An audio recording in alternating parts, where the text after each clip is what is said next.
AI is inevitably going to change the music industry forever, and in this video we're going to go over several tools that exist today that are related to this. But we're also going to talk about how these things might influence the future of the music world, the good, the bad, and the ugly. So first, let's talk about AI music generation. And apparently I need to adjust my thing here. So there's a bunch of different tools that exist that already can just, with artificial intelligence, create music. And so I'll show you this one right now. If I click on create, it's going to ask us for some things, and I could choose, let's say, like rock music, which I know is a category. And then it's going to generate some stuff. And I'm guessing a lot of this probably already exists in their catalog, but I don't know how exactly this works. But we can go to mood, and we can maybe choose angry, instruments. Maybe we don't want synthesizers. Maybe we don't want strings. And it's just calculating, and then I'll just click play in one of these, I guess, and see what it sounds like.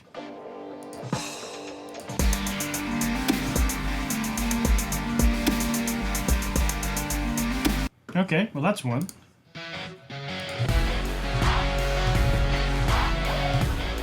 So obviously it's not like a rock record, right? But it's pretty amazing that with just a few clicks, we were able to have a song generated. And there's a bunch of tools out there like this.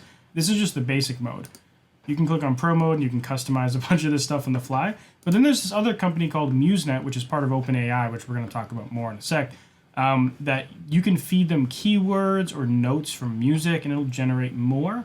So with this, it's jazz, piano, bass, drums.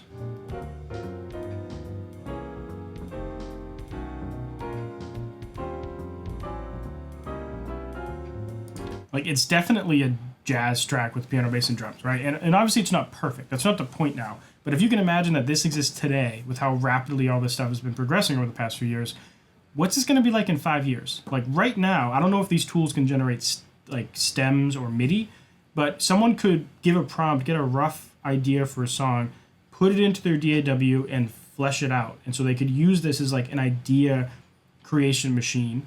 And then they could parse through that data and create a full song from it. But 5 years from now, this may be a million times better, right? This stuff is developing fast. So that's the music side. So you might be thinking, well, what about the vocals? Like, surely there's no way for that to replace anything. And that's where I think you're wrong. So already right now, and for quite a while, there's been this tool called Vocaloid, which is not the best, but it's a cool example. You can give it lyrics and you can give it melodies and it will sing it. So this thing here, there's this rock Japanese male. I'm just going to click play.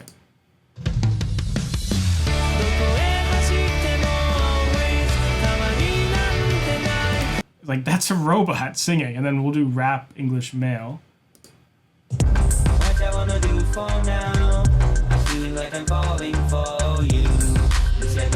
Not the best right now, but pretty amazing. Like, this is available now. You could go on here, get a free trial, and mess around with Vocaloid, like, right this second. So Vocaloid is one option, but I want to show you something that I think is even more amazing. There's this tool called Descript that is really more made for transcribing videos or podcasts, and then being able to go in and edit words, and it'll replace the words with your own voice. So what you have to do is you have to make a model of your voice by giving it hours of you talking, or I think the minimum is like 30 minutes. And then it's going to make a model. And what I did is I typed this in, and this is going to read it back to us. Now, keep in mind that I'm on the free plan, so it's going to put random gibberish in some words, but it's pretty amazing. Like, let me read this to you now with my real voice. In this video, we're going to talk about running Facebook ads for my new song, Fear, by my band Every Waking Moment. We also ran a YouTube ad campaign to promote the music video, Conversions Toned In. I don't know why I wrote it like this, but let me click play. In this video, we're going to talk about running Facebook Gibber for my new song, Fear, by my band Every Waking Moment. We also ran a YouTube ad Gibber to promote the music video. Gibber, tone gibber. So like, that's pretty amazing. Like, it definitely sounds like me. The tone and like the phrasing is not perfect, but the more data I gave it, the more I could tweak this. And I'm also on the free plan. I think there's more variations to tweak with if you're on a paid plan. So imagine a tool like this that already exists today. Someone comes up with a new version where you can give it 30 minutes, an hour, several hours of you singing in different styles. And then now you can feed it lyrics and a melody, just like you would on Vocaloid, and it will sing it to you, right? Like, kind of mind-blowing. The Vocaloid already exists. They have vocal models. Technology exists to make a model of your voice for talking. It seems plausible you could do the same exact thing for singing. And so pair those two things together with an AI music tool, and maybe one that generates vocal melodies as well, and you have all the components for a song. But some of you might be thinking, okay, well, what about lyrics? Surely we can't do lyrics. And this is a fun thing, but there is this thing called it's Chat by OpenAI, the same company that makes DALL-E, which if you've never heard of DALL-E, it's very much like Midjourney, which I covered this year, but like I just typed in some lyrics from my song, Cyberpunk Themed Ultra Realistic, and it popped out this art that I actually used for my song on Spotify. And like, so that's the cover up. But that company that makes DALL-E also makes this chatbot. And so I fed it something, write me pop lyrics about political divisiveness in the USA. And then, verse 1, once we were united, but now we're torn apart by voices full of hate that try to push us apart. And then chorus, we're divided by our politics, our beliefs, and our fears, but deep down we're still the same. We're all human. We all have tears. And this is actually kind of a cool line. like we're all human. We all have tears. Rhymes with our beliefs and our fears. Like this is exactly what I asked it for, right? And so let me ask you for something stupid that I'm going to think on the fly so you can see how this works. Write me pop lyrics about an alligator that misses his love interest or something. I don't know. It's stupid, right? So this isn't searching the internet. It's not like it's an AI tool. It's not searching the internet. It's pre-trained based on data prior to 2021. And it's just cranking this out faster than a human ever could. I'm just a lonely alligator living in the swamp. I spend my days in solitude, but that's not what I want. I miss my love, my sweet Cayman. She's the one that makes me whole, but she's gone, and now I'm left with this empty alligator soul. Like, it's just like incredible that like, so imagine a scenario where you could use something like this to inspire you for lyrics. Maybe you tweak it, to make it fit better. But you could use an AI tool to generate music, generate vocal melodies. You could put it in a software like Vocaloid that's paired with the benefits of Descript. And you have tools that can directly write music. And all of these pieces exist today, and you can use them right now for free. You can try them out all for free and see how they work. And that kind of brings me to like, what does this mean for us as music artists? That all these tools exist, and it's pretty reasonable to think that 5-10 years from now, this is going to become a big part of the music world. And I think it's going to happen in stages. So the first thing that I think is going to happen, and I'm not like a technologist or something, but based on this, SoundDraw, and also MuseNet, this generates reasonably quality music that is good for like background consumption, generally, right now. So I think the first thing that this is going to impact in the music world is YouTube channels that need background music that's copyright free, commercials that need very generic music, other background settings. Movies that need like elevator music in the background. Instead of paying the rights to use music from an artist or hiring an artist to make one for you, you can pretty simply, quickly, cheaply generate that music with a tool like this. And no one's going to notice in those situations because the music is secondary in those situations. So I think that is probably going to be the first thing to be impacted by this. The kind of lower level sync licensing stuff. Now, going forward from that, as these tools get more advanced and useful, I think there's going to be a phase where artists are using this stuff to help them out in the writing and production world. So imagine just like how Descript is trained off my voice. Imagine if you could feed an algorithm your music, stems of your tracks, all that stuff.